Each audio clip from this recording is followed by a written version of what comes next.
Seu sábado à noite está mais que especial. Bate-papo inteligente, boas risadas e uma excelente companhia. Seja bem-vinda, Amanda Françoso. Boa noite, gente. Bate-papo inteligente, amamos por aqui. Sábado, você já sabe que nós temos esse nosso encontro marcado. Já avisa a sua família, seus amigos, todo mundo sintoniza aqui na TV Aparecida, que hoje nós temos um programa feito com muito carinho. Convidados escolhidos a dedo para você. Nós vamos falar de quê, Amanda? Nós vamos falar de saúde financeira. Para sua casa, para sua empresa, para os seus filhos, para você. Olha, gente, organizar, planejar, fazer escolhas com consciência. Sabe o nome disso? Liberdade. Liberdade de viver com menos medo e mais propósito. De saber onde se quer chegar e não se perder no meio do caminho. Quando a gente coloca cada coisa no seu lugar, as finanças, as prioridades, os desejos, a vida, flui. E não é sobre um controle excessivo, é sobre clareza, é sobre dar nome aos sonhos, traçar metas reais e respeitar o nosso tempo. Ser livre é ser dono das próprias escolhas. É saber dizer posso, quero, vou. E isso começa no simples: anotar, planejar, organizar, se comprometer com o que verdadeiramente importa. A pessoa que se organiza se liberta. E liberdade, gente, é o bem mais precioso que podemos conquistar. Sejam bem-vindos. O meu primeiro convidado é conhecido como papai financeiro. É educador financeiro, mentor, palestrante, escritor, uma referência quando o assunto é dinheiro em família. Tem uma linguagem acessível, dicas práticas e vai nos falar como transformar o salário em qualidade de vida, equilibrando as contas, realizando sonhos e promovendo o bem-estar financeiro dentro de casa, porque começa dentro de casa. Bem-vindo, Thiago Godoy. Boa noite. Boa noite, Amandinha. Tá bem, meu querido? Prazer como é que você tá? aqui. Obrigada, viu? Muito feliz. Eu que tô feliz pelo convite, mais uma vez estar aqui com você. A saúde financeira começa em casa. Começa em casa e você falou uma coisa muito importante sobre liberdade. Só os limites garantem a liberdade, né, Amandinha? Então, verdade. A gente colocar a vida financeira no eixo é liberdade, não é prisão. As pessoas pensam o contrário. Organizar a vida financeira vai dar muito trabalho e vai me limitar. Na verdade, não. Organizar a vida financeira vai te possibilitar fazer outras coisas. É isso aí, arrasou. Seja bem-vindo. Tô muito feliz de estar aqui falando desse assunto. Que bom, a gente também. Meu próximo convidado é investidor, empreendedor, educador financeiro especializado em empresas de todos os portes. Tem também uma linguagem simples, estratégias eficazes, ensina como transformar desorganização em lucro e hoje vai nos falar em como manter a saúde financeira do seu negócio, seja você um pequeno empreendedor ou gestor de uma grande empresa. Bem-vindo, Guilherme Suetugo. Boa noite, Gui. E aí? Você tá bem, meu querido? Tô bem, e você? Também. Obrigada por estar aqui mais uma vez, convite. né? Sempre Tô bom muito estar aqui. feliz, muito legal. Vamos bater papo hoje, vamos falar de lá. empresas. Porque aqui é o seguinte, a gente fala tanto dos negócios, quanto da nossa casa, quanto da nossa saúde financeira, né? Em Tá especial. tudo linkado, Tá né? tudo linkado. Uma coisa carrega muito a outra, né? Exatamente isso. Obrigada por estar aqui, Obrigado viu? a você. Olha, ele é economista, perito judicial em economia e finanças pelo Conselho Federal de Economia, consultor de investimentos pela Comissão de Valores Imobiliários, com ampla formação técnica e atuação no mercado, fala sobre um tema essencial, que é esse do nosso programa hoje. Como cuidar melhor do seu dinheiro e tomar decisões mais conscientes para o presente e para o futuro. Bem-vindo mais uma vez aqui com a gente, o Pedro Menegon. Boa e aí, noite, Pedro, Amanda. você tá Tudo bem, bem? querido? Obrigada, viu? Que bom te receber mais uma vez aqui. Obrigado A gente pelo adora convite. quando você... A última vez que você veio, nós fizemos uma caixinha, lembra? Foi na edição pré-natal ali, de fim Foi de ano. mesmo, porque no Natal você já viu, né, gente? Dá pra tem que cuidar pra não descontrolar. Foi ótimo. Obrigada, Pedro. Obrigado. Olha, o meu próximo convidado é um investidor profissional, tem uma sólida especialização em contabilidade financeira e gestão de portfólios. Atua como professor na Escola de Finanças, investidor de verdade, instituição que já impactou mais de 30 mil alunos em todo o país por meio de formações práticas e estratégias no mercado financeiro. Hoje ele dá dicas sobre investimentos. Bem-vindo a primeira vez aqui no nosso programa, o Matheus Nogueira. Tudo bem, Matheus? Boa noite, Amanda. Você tá bem? Obrigada, Ótimo. viu? Obrigada por estar aqui com a Prazer gente. estar aqui. Muito obrigado. Muito você. obrigada. Eu só não entendi porque que só tem homem, hein, Thiago? Eu não entendi porque que ficou um time assim. Clube do Bolinha, isso aqui. É, o Clube do Bolinha. Que é A próxima isso? tem que trazer umas meninas pra fazer um papo de investimento. Conheço muitas pra indicar, É inclusive. isso que eu ia te falar. Você acha que o homem entende mais de dinheiro que a mulher? O homem... Tem ele- mais controle? Não sei. Olha, Amanda, historicamente o homem foi mais estimulado a lidar com o dinheiro. Na verdade, o contrário que aconteceu foi o seguinte: as mulheres não foram estimuladas de forma nenhuma a lidar com o dinheiro. Até os anos 60, não sei se o pessoal sabe disso, mas até nos anos 60 aqui no Brasil, uma mulher deveria ter permissão do marido para ter uma conta no banco. Olha que coisa. Então a gente vive realmente num lugar onde a mulher ainda é pouco estimulada para falar de dinheiro e para lidar com o dinheiro. Mas eu tenho várias alunas aí, nesses anos todos na educação financeira, que aprenderam e estão fazendo ali muito melhor, inclusive, que os maridos em casa, fazendo uma boa gestão financeira. Antes a mulher não ia né, como vai hoje para o mercado de trabalho, com a cara à frente do mercado de trabalho, como é hoje. Exato, então ela tem que cuidar exatamente das suas finanças, da gestão da sua casa e de grandes empresas, né? Porque gestão financeira é liberdade.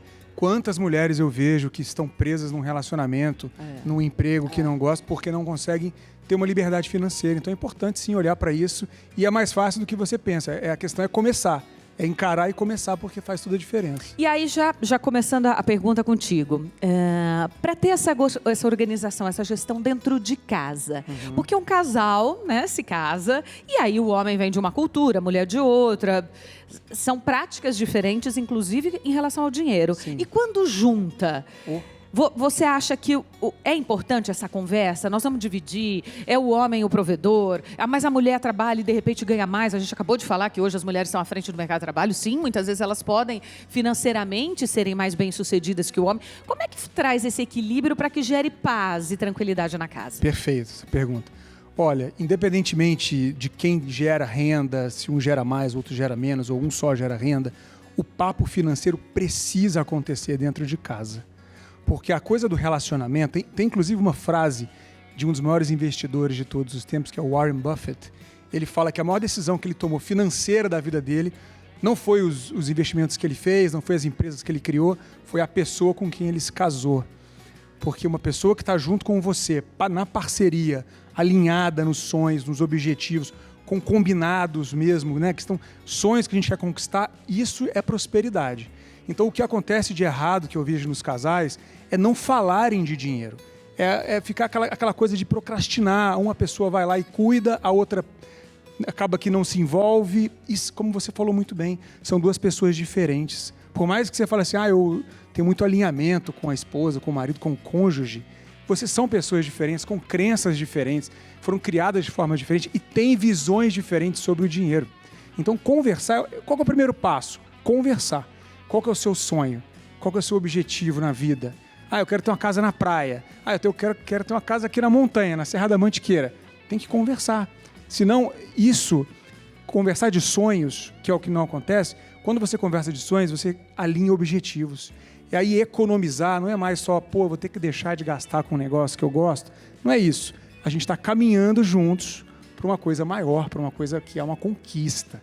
Então você vira o jogo de se privar e vai pro vamos conquistar juntos. E família é isso, conquista, né? Prosperidade, colocar no papel, vamos fazer. E aí tudo vai se, né?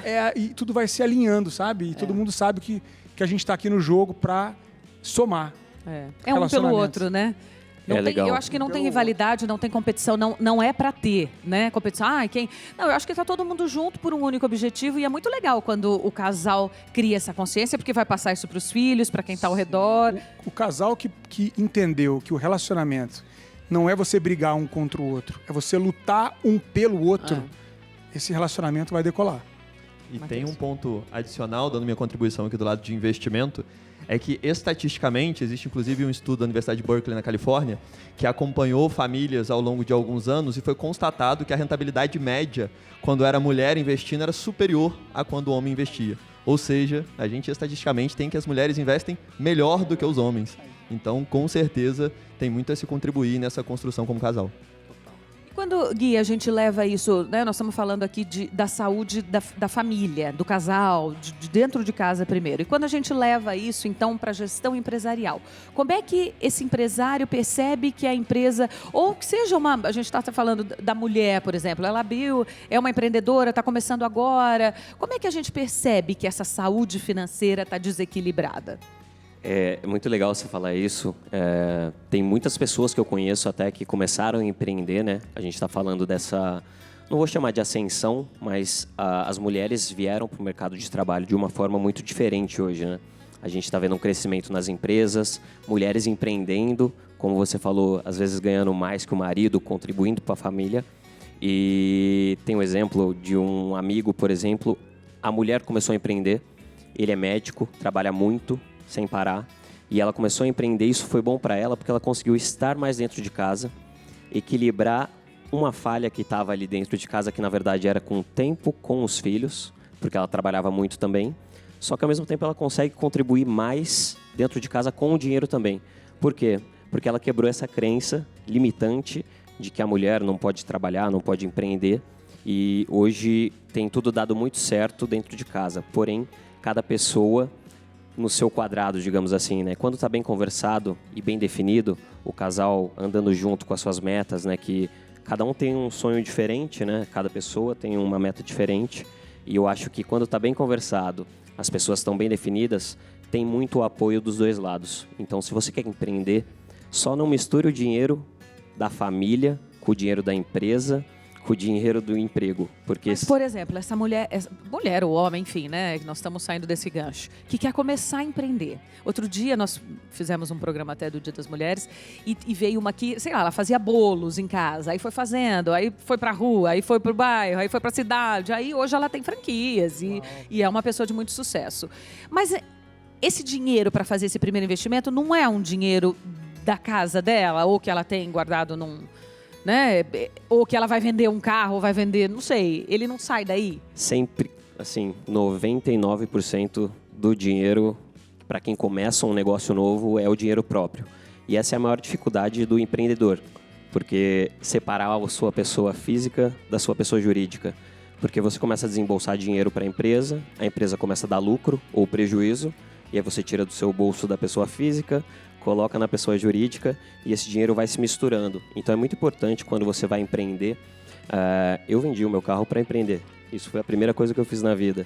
Então, à medida que você vai fazendo isso, é importante que você separe os dois cenários. Então eu tenho a minha pessoa jurídica, que é a minha empresa, e eu tenho a minha pessoa física.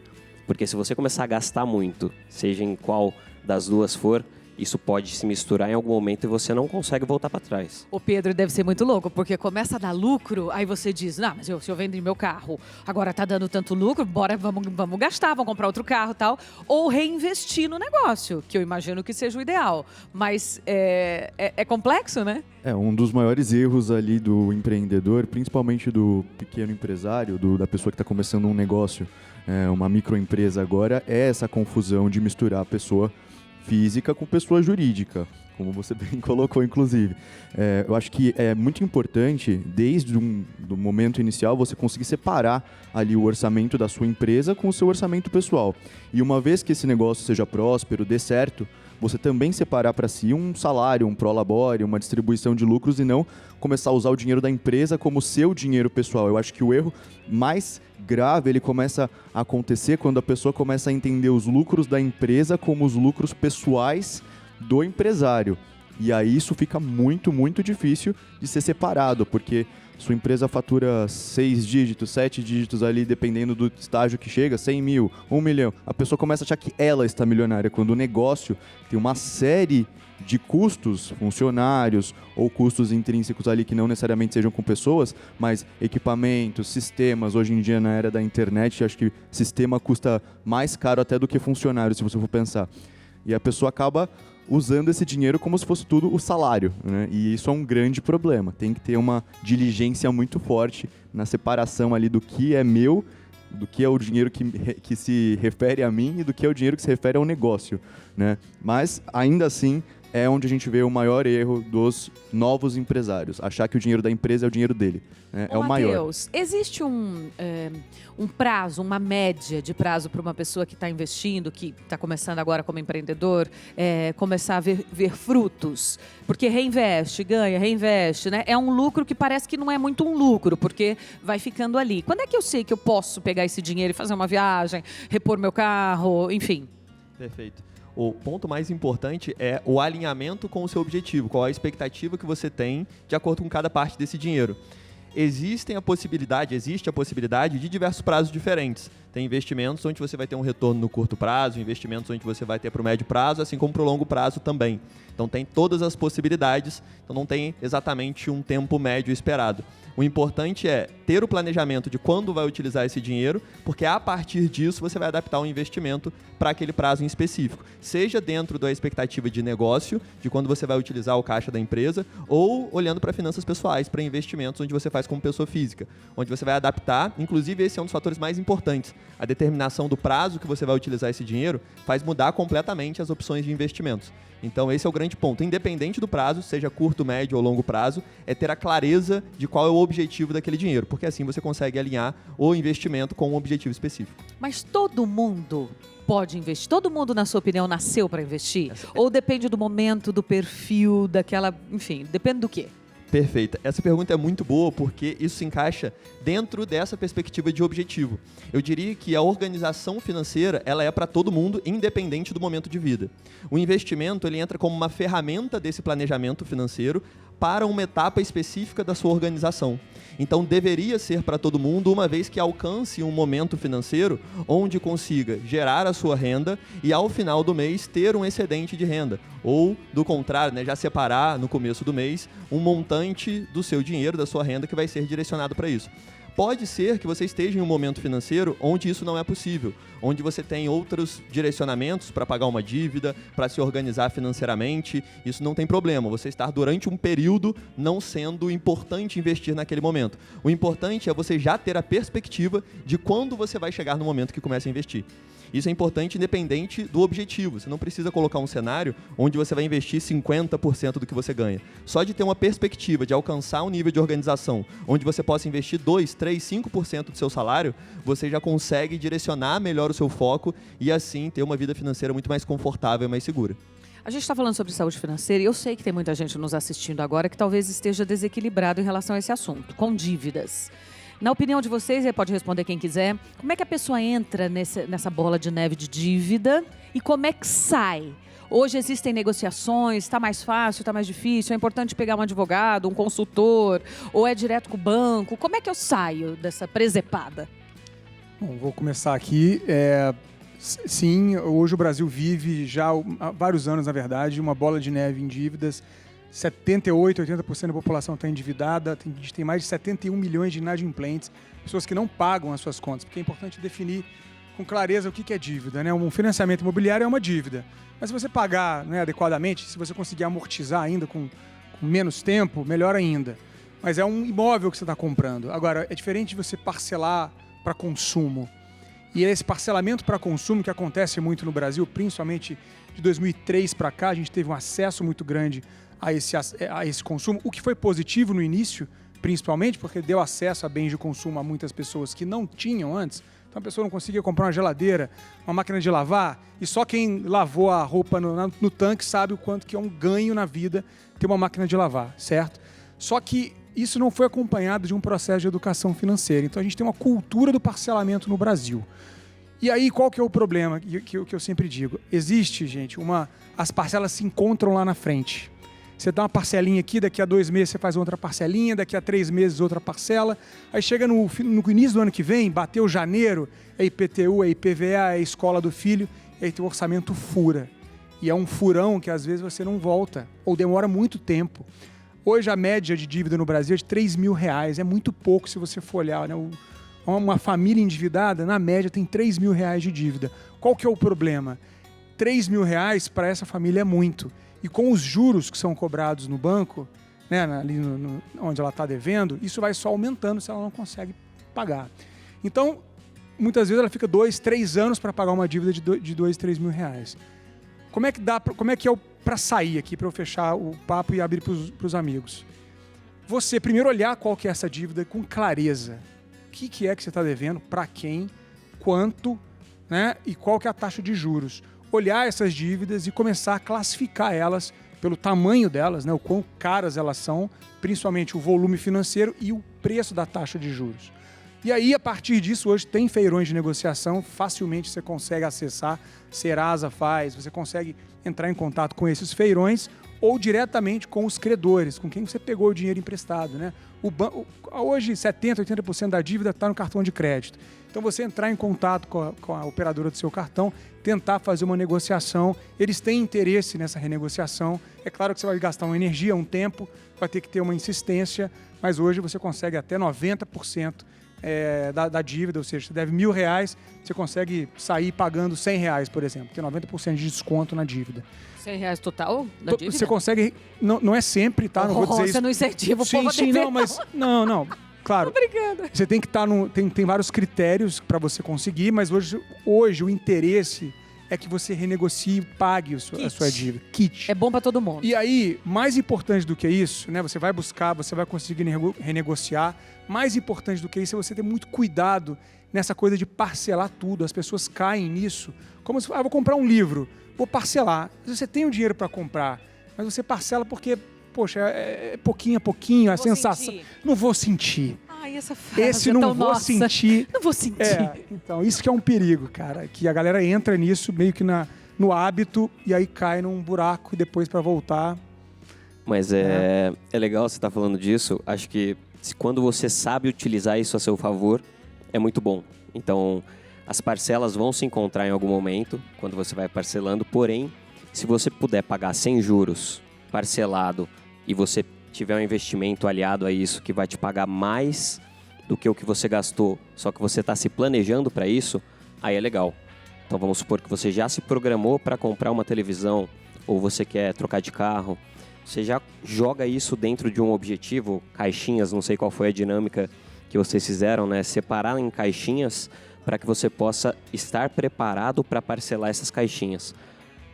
Mas isso exige uma organização muito alta. Sem dúvida. E eu sempre falo, olha, isso aqui é legal que você falou, mas a pessoa, para fazer isso, ela tem que estar muito organizada, porque ela tem que ter o investimento ali rendendo juros, ela tem que pagar em dia tudo. Então, assim, se você é muito organizado, faça. Mas se não é, para mim a regra é evite parcelar. Eu, na minha visão aqui, né, claro, tá aberto à discordância, mas eu sou contra o parcelamento. Não sou contra o cartão de crédito, eu uso cartão de crédito, pago à vista. É claro que tem gente que não vai conseguir comprar as coisas à vista.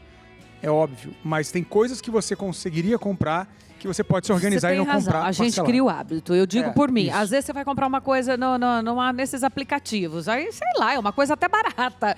Mas aí você vê lá, 12 de R$10. Nossa, gente, isso é um café. Não vou sentir nunca, nem vou ver que eu comprei. Mas, é meio... Não Existe sei. As parcelinhas, elas vão se encontrando. Você tem razão. Você vai fazendo uma ou outra, a do Natal junta com a do Dia das Crianças. Páscoa, Junta tudo. E aí, na hora que fura mesmo. Eu vejo todos os dias as pessoas furando a conta.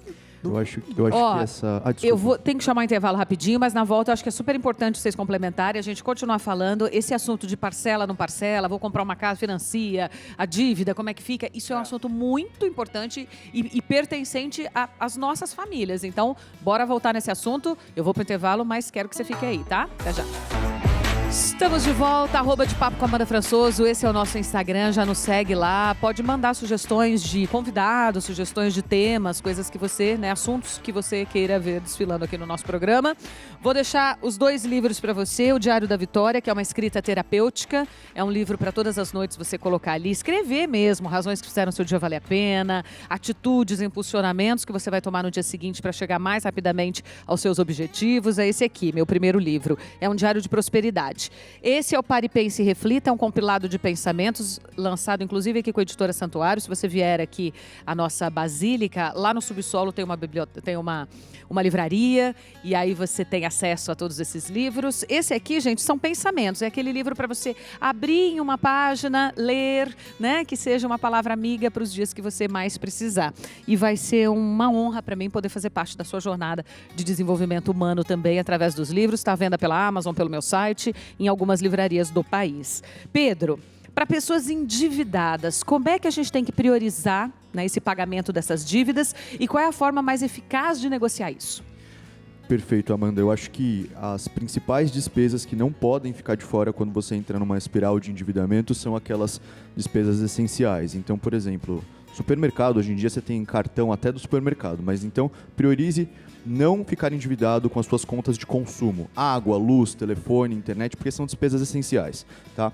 Passando dessa primeira etapa, eu acredito que, é claro que os meus colegas podem até trazer outras opções de prioridades, mas na minha opinião, eu acredito que a despesa mais importante ou eventualmente a dívida mais importante a se priorizar são aquelas contraídas onde você pode perder o bem adquirido, como por exemplo o financiamento imobiliário ou eventualmente o seu automóvel se você utiliza para trabalho, coisas desse tipo. Eventualmente para um pequeno empreendedor, algum tipo de equipamento financiado que pode ser recolhido eventualmente pelo banco ou pelo vendedor original. Esse é o tipo de equipamento, esse é o tipo de bem que caso você perca, você está perdendo não só necessariamente um passivo, mas também um ativo. Se você utiliza o seu carro, por exemplo, para um trabalho e você corre o risco de perdê-lo, é prioritário que você coloque essa conta à frente de outras. Naturalmente, passando primeiro pelas despesas pessoais, porque você não pode ficar sem energia elétrica, água, telefone na sua residência ou Pedro, e é similares. louco, né? Esses dias eu estava conversando com uns casais e eles estavam dizendo, sabe fulano, mora assim num apartamento de, sei lá, 7 milhões, num apartamentaço. Tá devendo condomínio há não sei quantos anos. Eu falo, gente, mas como é que pode, né? Porque a gente acha, às vezes, que a dívida é da pessoa que ganha menos, né? E não, né? E a pessoa fica confortável em entrar e sair assim. Todo mundo sabendo no prédio que ela tá devendo uma grande condomínio, é louco, né? Inclusive, a despesa condominal, ela pode te levar a leilão do imóvel, caso você deixe por tempo indeterminado. É claro que existem uma série de condições para que isso ocorra. Se for o principal imóvel da família ou o único imóvel da família, essa dívida pode se estender ali durante um longuíssimo prazo, mas psicologicamente falando, inclusive no intervalo nós estávamos conversando aqui, eu e os meninos, e nós estávamos falando que é justamente como algumas pessoas conseguem ter ali o sangue frio psicológico financeiro de conseguir estar numa situação de endividamento sem que isso o preocupe muito, né? Eu acho que preocupa mental, todo mundo, mas algumas pessoas têm essa tolerância à pressão psicológica maior que outras pessoas. Eu sou o tipo de pessoa que não consigo nem dever prestação de cartão de crédito, não consigo nem comprar parcelado porque eu não gosto de ver a fatura ali se estendendo. Não, gente, olha, a gente estava realmente falando sobre isso no intervalo.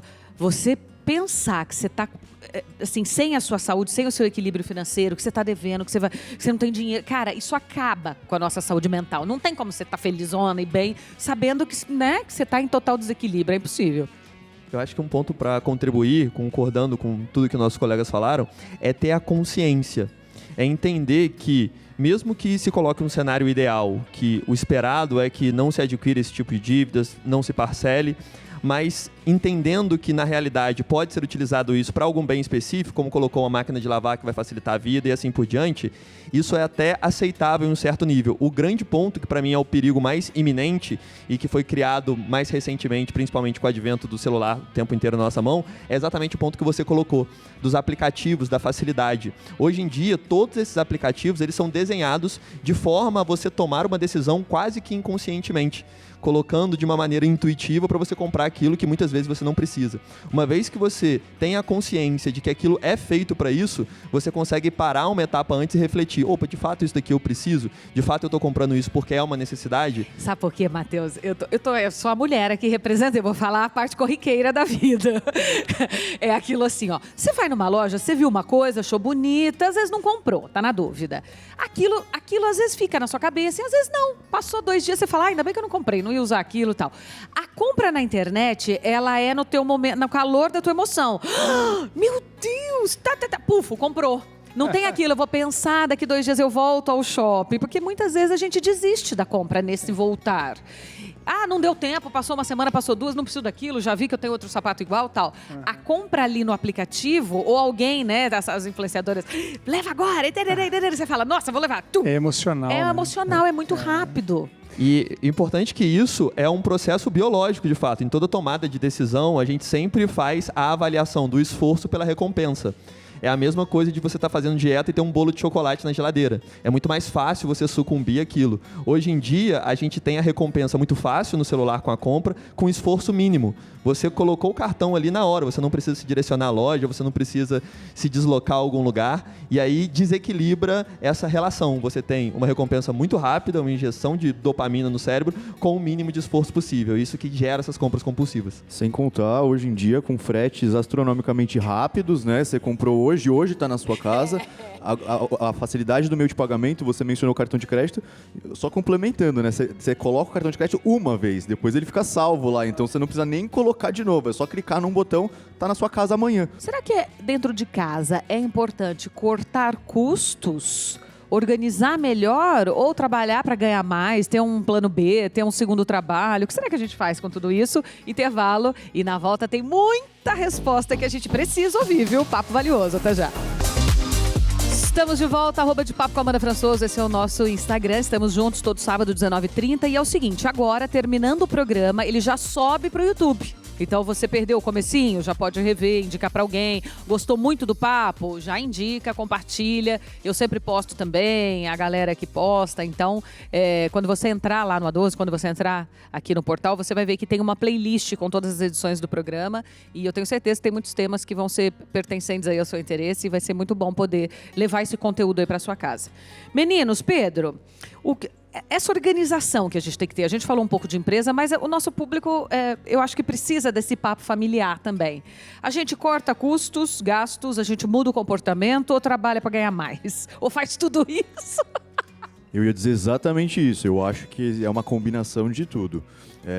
Naturalmente, hoje em dia, com a inflação nos níveis que estamos, começou a reduzir um pouquinho agora, mas ainda bastante elevada, né, IPCA alto, índices elevados.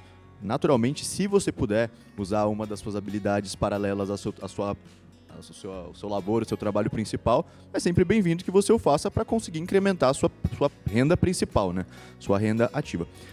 Ao mesmo tempo em que investir também, eu acho que o Matheus, que ficou com essa bola do investimento, pode falar melhor pra gente, também pode te ajudar a gerar uma renda passiva que vai complementar a sua renda ativa do trabalho. Claro, é um trabalho longo, é um trabalho que vai dedicar ali algum esforço também da parte do investidor para conseguir criar ali essa renda passiva em paralelo, mas não deixa de ser uma segunda forma também de oferir renda. E, naturalmente, rédea curta nas despesas. Então, eu acho que um bom orçamento, um planejamento com um orçamento bem definido, ajuda e muito você a ter não só percepção quando a gente está falando em dívidas, né, como nós falamos no bloco anterior, mas principalmente em relação às suas despesas cotidianas. Então, é uma coisa que eu sempre digo, inclusive já fiz isso para muitas pessoas, clientes antigos no escritório de consultoria, que estavam desorganizados financeiramente. É igualzinho um guarda-roupa, gente. Vocês, né, você mulher, imagino que você, ainda mais uma apresentadora, deva ter um guarda-roupa com muita coisa. O que você faz quando você quer arrumar seu guarda-roupa? Você tem que colocar tudo em cima da cama ou ali em algum lugar para olhar tudo que você tem, para fazer um mapeamento daquilo que você não precisa mais ou daquilo que você pode, às vezes... Inclusive, eu acho que nós já gravamos um programa juntos e a gente falou disso, sobre economia circular. Inclusive, usar coisas que você já tem, que não usa mais, você pode vender como forma de oferir uma renda complementar ali. A gente sempre tem coisas em casa que, às vezes, podem gerar um excedente, gerar um dinheirinho a mais, que não estão sendo utilizadas e muito provavelmente não serão utilizadas. Então, mapear, conseguir colocar de forma mais clara para você mesmo aquilo que você tem tanto no sentido material quanto no sentido intangível, que são as despesas, os gastos que você está executando, para ver onde está vazando recurso, onde está vazando dinheiro e onde você consegue reajustar. Acho que é uma combinação aí de tudo, tanto partir para a parte do microempreendedorismo, para a pessoa que quer uma renda complementar, em complemento ao salário, quanto organizar as finanças de uma forma visual. Então, Pedro, me dá um exemplo prático disso. Então, pegar as notas fiscais. Pedro, eu não vou guardar a nota fiscal de cada coisa que eu compro porque já aparece na minha fatura do cartão. Mas, às vezes, aparece lá. Você compra alguma coisa na Basílica, vai aparecer AP SD. Você não sabe o que é. Depois de um mês, você não vai lembrar o que é. É verdade. Então, você pode tirar uma foto da nota fiscal. Hoje em dia, todo mundo tem celular. É muito difícil quem não tenha. Tira uma foto das notas, vai tirando. Só tira, joga fora, depois você pega no fim do mês, faz um compilado de tudo que você fotografou ali, coloca num caderno, coloca numa planilha. Nem todo mundo gosta de usar a planilha de computador, porque às vezes não tem esse domínio aliás, tech, né? Mas sabe uma coisa legal que dá pra fazer? Com inteligência artificial hoje, você pega essas fotos de carnezinho, de recibo, Cupom fiscal. fiscal, e você joga depois lá no chat GPT, ele faz um consolidado para você também. Quem sabe, quem gosta de mexer com isso. O que vocês recomendam de planilha, de ferramenta para essa organização financeira? Eu acho que hoje em dia tem muitas ferramentas, né? Inclusive é que o Thiago falou aí, se a gente pegar o chat GPT, que é uma inteligência fácil, né, digamos assim, e acessível, o que você falar, ele vai montar para você ali. Então, preciso organizar meus gastos, puxa lá seu extrato da fatura do cartão, joga lá dentro, ele vai fazer sozinho. Parece brincadeira, né? A gente falando assim, mas hoje faz tudo. Então, eu acho que se você não tem o domínio, né, para usar um Excel, coisas assim, para organizar, você tem muitas ferramentas hoje gratuitas. Vocês estão falando de cartão, me veio uma coisa na cabeça. Vocês acham que a gente tem que conferir o cartão ou não existe a possibilidade de erro? Deu, sei lá, vai, R$1.000 a conta do cartão. Aí tem lá tudo que você comprou. Tem que dar uma conferida ou é impossível de ter erro? Ou acontece recorrente de ter erro? Sempre é bom, né? Olha, Sempre eu é acho bom. que erro, assim, sistêmico, eu acho difícil, mas pode ser que tenha umas coisas embutidas ali que você não tá sabendo que tem. Taxinhas. Umas taxas, eu acho que geralmente é bem comum que tenha. Agora, um erro de uma cobrança. É Tem importante, hackear cartão, Amanda, né? eu acho que é muito importante você conferir, não por erro, mas por fraude. Porque hoje em dia, infelizmente, nós estamos vivendo uma situação global, não é brasileira, onde o prejuízo ele se dá de todos os lados, digo em relação à violência mesmo. Sim. Então, eu vou falar de um exemplo pessoal. Mês retrasado, mais ou menos, tinham quase R$1.000 em despesas no meu cartão, foram 4 lançamentos de R$200, R$300, que é um cartão que eu uso para vários tipos de despesa, então acabou passando despercebido. Eu fui olhar um mês depois e não fazia a menor ideia de onde tinha saído esse dinheiro.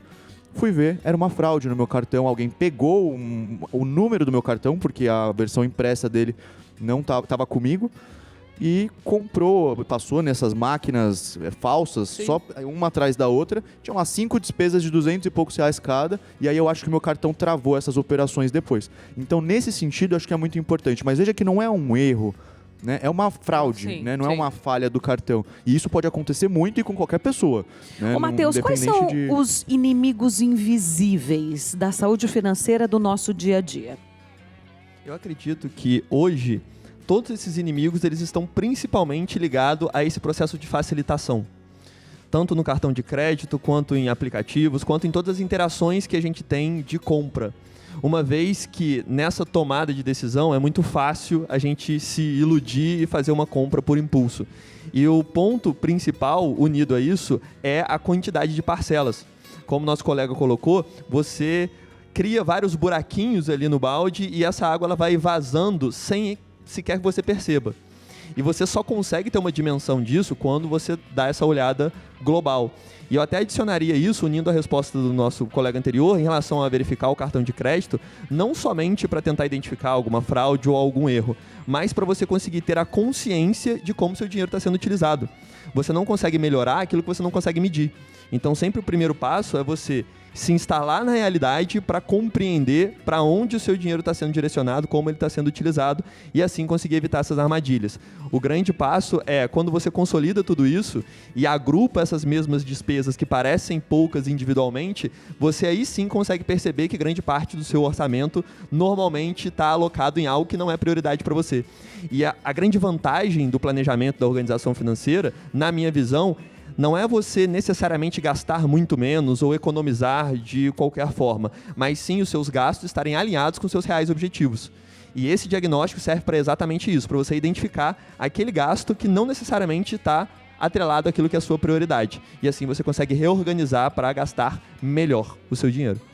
O Thiago, você falou da coisa do parcelamento, a gente está falando aqui do cartão e tal. No crédito ou no débito? Tipo, eu vou pagar, vou comprar, vou pagar à vista. A gente fala, vou pegar crédito para ganhar milha, não sei o que lá, tem essas conversas. Então, eu sou a favor, porque eu faço, inclusive, isso, eu tenho essa prática de comprar no crédito à vista.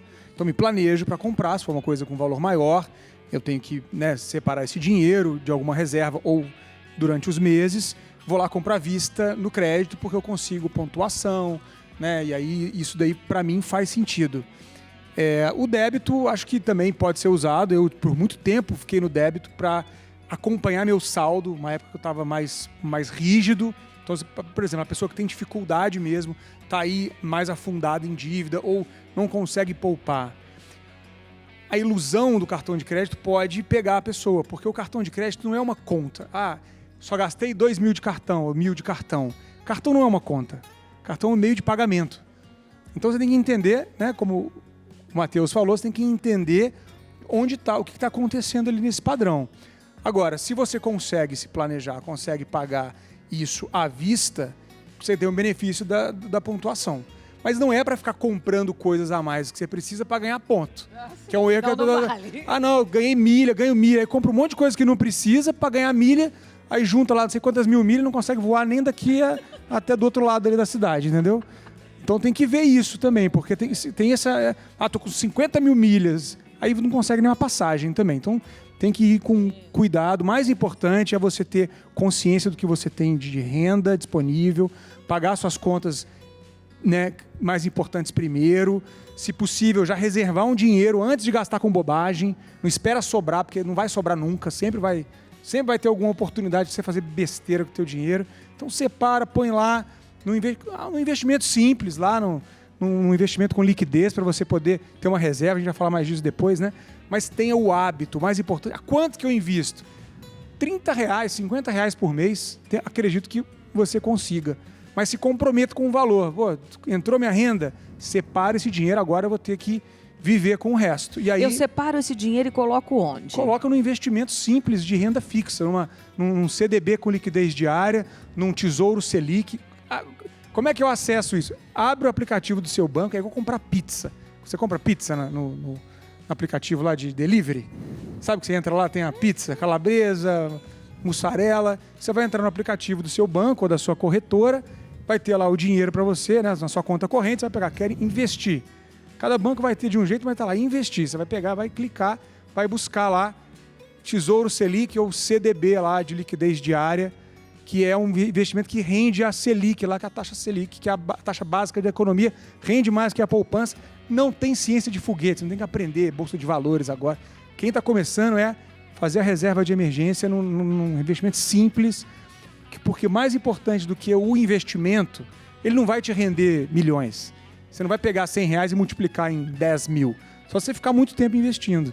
Então, o mais importante, gente, de verdade, é você ter o hábito, se comprometer, ter um combinado, não religioso. A gente está aqui num programa na TV Aparecida.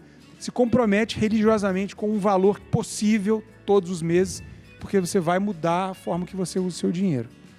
Né? Inclusive, complementando a fala do Thiago, acho que é super importante a gente pensar que quando a gente olha os números, as métricas de pesquisa, mais de 1/3 de todo o endividamento brasileiro das famílias está dentro da modalidade cartão de crédito. Então, respondendo a sua pergunta também, crédito ou débito?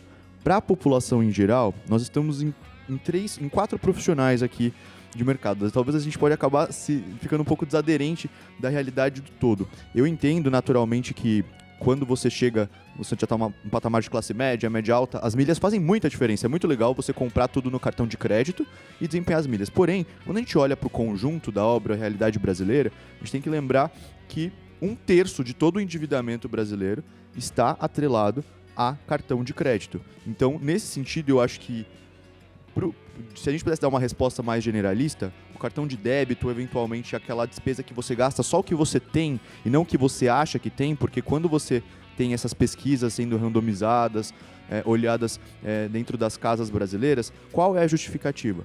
O cartão de crédito complementa a minha renda. Então a pessoa entende o salário mais o limite como um complemento daquilo que ela tem. Isso é o maior tiro no pé que qualquer família e pessoa individual pode ter. né? Então, e junto com isso, agora uma outra curiosidade, que eu estava lendo essa manhã, inclusive, justamente falando sobre o investimento e a relação com as bets, né? Inclusive, acabou de acontecer aí a CPI das bets. Sim. As famílias brasileiras, na média, têm mais investimentos, entre muitas aspas, mais dispêndio com bets. Eu até falei investimento, acho que eu vou ser crucificado aqui, então eu vou retirar essa palavra. Mais dispêndio financeiro com as bets do que com aplicações de investimentos, mesmo que simples, né? Então, para a gente ver a realidade em que as famílias brasileiras hoje se estendem. Eu não tenho exatamente os valores absolutos aqui dessa proporção, mas é alguma coisa como, a gente está falando de 10 bilhões de reais para bets e 8, 9 bilhões de reais. 100 bi. É 100, né? Então 90 e 100. É isso aí. Eu não estava lembrando se era... Obrigado pelos zeros a mais. É isso. Entre 90 e 100 bilhões despendidos com bets versus 90 bilhões a 80 bilhões despendidos com aplicações simples de renda fixa, né, que são os produtos iniciais, de produtos de entrada ali no mercado financeiro. Então, hoje, a população é aquela pessoa que às vezes pega até o cartão de crédito. Então, para juntar ali e fazer a tempestade perfeita, ela pega o cartão de crédito que ela acha que aquele limite é uma renda extra e joga na bet. Então, assim, o nível de falta de educação financeira do brasileiro é tamanho que ele entende uma aposta esportiva como uma modalidade de investimento, quando não é, né? Então, acho que... Sem dúvida. Olha, gente, eu ficaria horas aqui conversando com vocês, porque a gente aprende tanto, né? A gente às vezes acha que sabe algumas coisas e eles vêm desconstruindo e nos ensinando mesmo a cuidar da nossa saúde financeira, que reflete na nossa saúde mental, do relacionamento, porque a maior parte dos divórcios são causados pela falta de organização financeira dentro de casa. Então você vê que é uma bola de neve que reflete na sua criança, no seu adolescente, no adulto que vem lá na frente. Então eu só tenho a agradecer a cada um de vocês pela disponibilidade do tempo, pelas informações. E agora eu queria me despedir de cada um com a consideração final sobre o assunto. Matheus, começando por você. Claro, primeiro um prazer gigantesco estar aqui e eu vou aproveitar esse fechamento só para complementar o que o nosso colega acabou de falar, que é para a maioria das pessoas que estão em casa darem como um primeiro passo, terem a clareza, a expectativa do que podem esperar, tanto em relação ao planejamento financeiro quanto em investimento. O que a gente vê como principal problema no país hoje, quando a gente se fala de investimento, é que as pessoas criam uma expectativa de que é algo milagroso, uma fórmula mágica que vai enriquecer rápido. E essa pílula mágica, ela não existe. Investimento, pelo contrário, é algo sólido, investimentos seguros que você mantém ao longo do tempo. E o grande problema é que quando você procura algo milagroso, você está procurando um unicórnio. E como o unicórnio não existe, sempre que você sair de casa procurando um unicórnio, vai ter alguém do outro lado da rua te vendendo um cavalo com chifre colado na cabeça. Que são as bets, que são golpes financeiros, que são pirâmides. Então, ter muita clareza do que é possível e focar naquilo que realmente importa, que é o seu trabalho, conseguir aportar de maneira consciente, escolher bons investimentos seguros e manter ao longo do tempo, porque isso com certeza vai contribuir para a segurança e para o conforto de você e de toda a sua família. Obrigada, viu? Pedro, obrigada mais uma vez. Obrigado, Amanda. Eu acho que a minha consideração final... meu aniversário é logo após esse programa ir ao ar, e com o tempo eu estou refletindo sobre isso, que o tempo vai passar, nós querendo ou não querendo. Então, é importantíssimo que você comece a sua organização o quanto antes, porque quando você piscar, nós vamos estar muito mais velhos e aí fica mais difícil de você começar essa jornada financeira. Não é impossível, mas quanto mais tarde, mais difícil. Sem dúvida. Guilherme, obrigada mais uma vez, foi um prazer te receber, viu? Obrigado você. Sua consideração final. Obrigado. É sempre muito bom estar aqui. Tenho os seus livros também e guardo com muito carinho. Eu acho que para a gente fechar todo esse conteúdo que a gente falou aqui hoje, o mais importante realmente é que as pessoas se organizem mesmo, sabe? Dê atenção devida para suas finanças. O dinheiro é o assunto mais discutido em qualquer lugar do mundo. Então a gente volta pro primórdio. Então, sempre que você for se organizar, gastar, organize suas finanças, organize os seus gastos, seus custos e se planeje, que eu acho que é possível para todo mundo. Acho que temos conteúdos bons aqui para compartilhar, né? Então, olha também o que você está consumindo de conteúdo, que eu acho que é muito importante hoje em dia, que tem conteúdo bom, dá para se organizar e cuide do dinheiro aí que vai ser válido para a vida. Sem dúvida. Enquanto eles foram falando, as redes sociais, o contato aí de cada um tá na tela. Então já segue aí os meninos também, para que você possa... Eles sempre trazem conteúdos muito importantes e essa informação, ela vem. A gente tem que estar, né, com o ouvido, como diz a nossa amiga querida Isabela, a mensagem chega quando o ouvido tá pronto, né? Tá preparado para receber. Tiago, obrigada, viu? Mostrar aqui o livro do Tiago enquanto você fala. Mais uma vez, obrigado pelo convite. Você está mostrando o meu livro, mas você tem um livro que, para mim, traz uma mensagem que é muito importante, que é essencial, que eu acho que as famílias deveriam prestar atenção. Então, o meu recado é para as famílias. Seu livro é o Pare, Pense e Reflita. Né? A gente precisa parar para pensar antes de fazer, né? Pensar e refletir sobre o que a gente está fazendo. Ninguém nos ensinou a fazer essa gestão financeira. Você que está aí assistindo, provavelmente você não teve isso em casa. Mas você tem a oportunidade para construir isso a partir de agora, para a tua família, né? Para a sua esposa, para o seu marido, para os seus filhos, para que vocês tenham uma vida mais equilibrada. Educação financeira é equilíbrio de vida, é paz. A gente não está falando de você ficar o próximo milionário. Se você ficar, ótimo, mas não é esse o objetivo. É você colocar os seus sonhos, botar o que está dentro do seu coração, da sua mulher, da sua família, para que isso se conquiste, para que você tenha uma vida melhor, para que você tenha uma vida mais tranquila.